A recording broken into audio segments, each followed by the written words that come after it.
I'd like to invite up to the podium now to present the next award, Ken Landau, from the class of '82. Ken Landau is the next coming, or the incoming chair of ARC. He serves on the Board of Trustees, and he also is a legacy parent because his children, too, are at Dwight-Englewood School. Ken.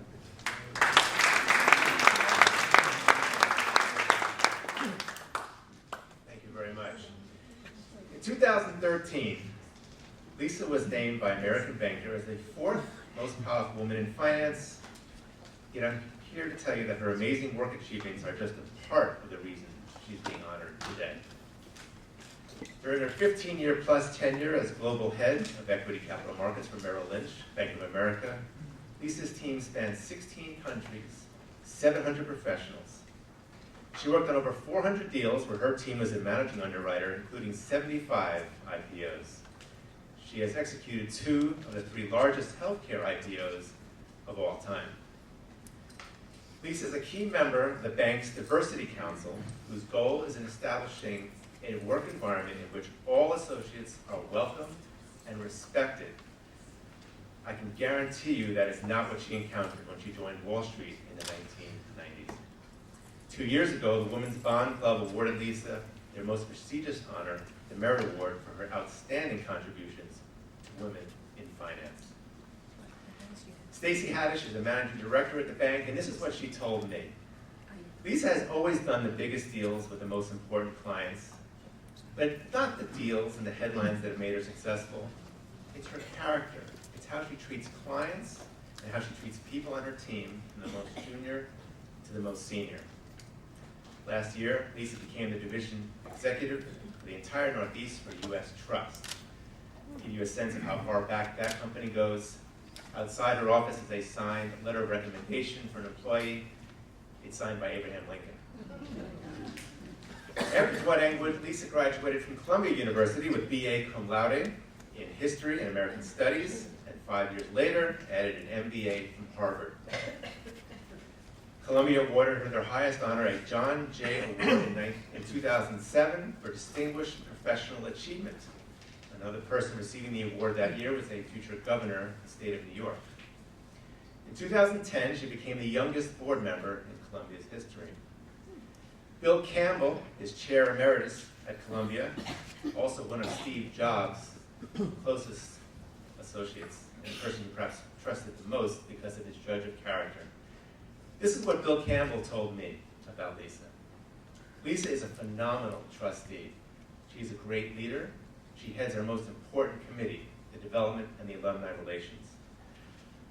On our new program to deal with sexual assault, that was led by Lisa. Most of the Ivies and Stanford are now copying our procedures. Finally, Bill said this: Lisa is the leader of our capital campaign, and because of her leadership efforts, it totaled over $6 billion. Lisa offers time to others as well. One example is Jumpstart, a nonprofit that trains college students to serve preschool children in low-income communities to develop their language and literacy skills. David Carmel is the co-founder, and this is what he told me about Lisa. Lisa is devoted to organizations that provide educational opportunities for those who are less fortunate.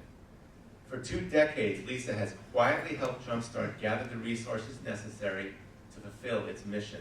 Several times, Jumpstart has asked Lisa if she would be the honoree at our annual gala, a recognition she clearly deserves. She has politely declined each time, putting the focus on the children and families that Jumpstart serves rather than herself. Since Lisa's involvement, Jumpstart has changed the lives of 76,000 children. Lisa and husband David have 4 beautiful, active, and I mean active, children of their own: Natalie, William, Katie, and Andrew. This is what Natalie has to say about her mother. She's very charitable. She makes time for everybody, since so many people want time with her, and she has to divide herself up. She gives excellent advice. She is admired by many and often referred to as amazing. She has good school and team spirit. She loves her kids very much. I am honored to introduce Lisa Landau Carnoy, 2015 Dwight-Englewood School Distinguished Alumni.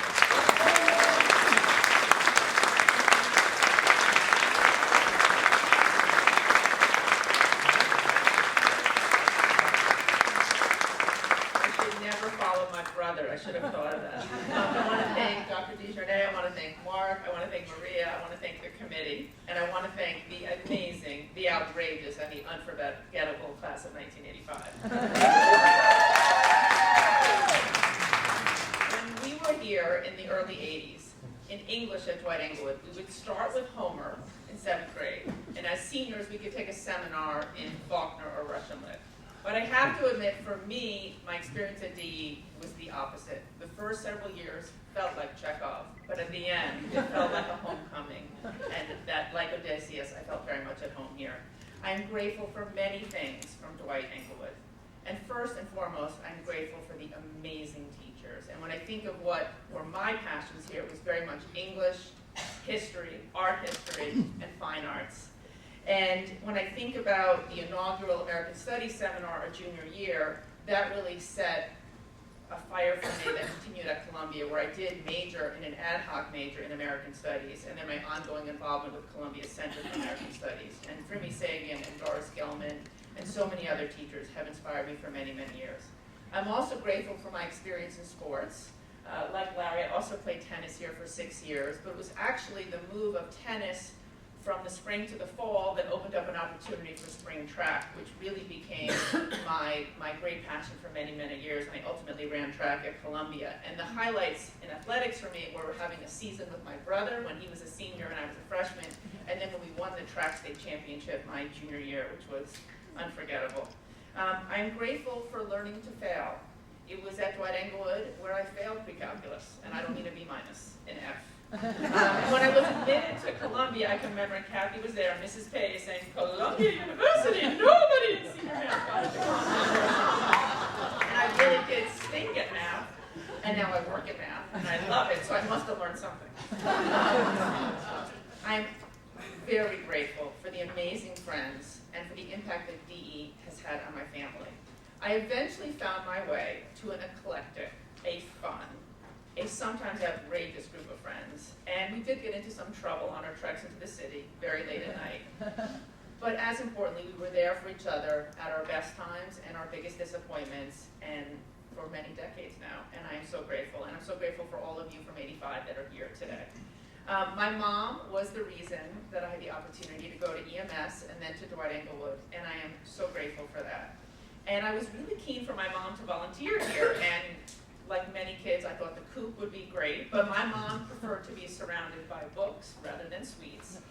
And thankfully, she found a great home in Uncle B Library, and then a master's in library science, and a 3-decade career as a reference librarian. And now to see my nephews, Avery and Brett Landau, thrive at DE has been extraordinary. I never thought I'd be back for the Bell concert, but I have been. And now Ken on the board and Stephanie leading the charge with the Parents Association. Now last summer, our eldest Natalie attended Summer Connections, and she'll be back this summer and has had a really great time here. And my husband David is a big fan, and I think it's because Dwight-Englewood must remind him of his PG year at Andover. Last year, my oldest and dearest friend Lori was looking for the right school for her daughter Samantha. And I had a strong view, actually really an epiphany, that Samantha should go to DE. Now, this was somewhat out of the blue because at the time they lived in Chicago. But I had complete confidence that Samantha would get a great education and be part of a wonderful community at DE, and I am tremendously grateful that Samantha and Lori have found a home here. There is no question that my time spent at DE contributed enormously to things I most value: my joy in learning and running, the motivation and confidence I've developed to pursue my professional passions, and most importantly, a deep appreciation for the people who have walked along my side through life. Many of the things I enjoy in my life are grounded right here in the education and the friends of DE. Thank you all.